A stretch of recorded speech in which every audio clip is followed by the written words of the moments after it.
exchange of bad clematis for good at Rick's nursery.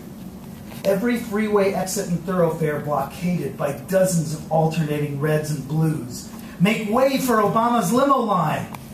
Pete says the cutworm is a sly pest, the single chomp through a germinating stem hidden under the surface of soil, making it hard to discern if the plant will live and thrive.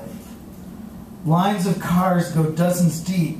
My bladder dreams of cutworms propped on the running boards of the motorcade SUVs.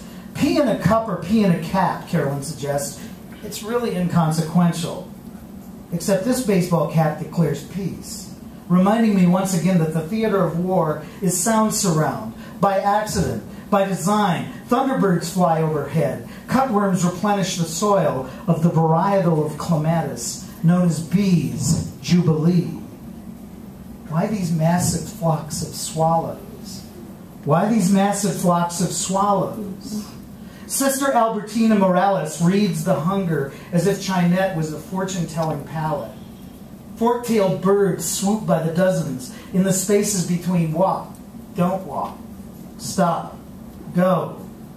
Chris Lowe of FTN Financial tells us to trust the nuns. They know the numbers. Dar says orphans evermore. I didn't wake this morning as Tippi Hedren, but I know the tune of Lick the Platter Clean. This is the algorithm of remembrance. The swallow diving harakiri into turning lane, but already we forget. The 4.2% discouraged, no longer seeking.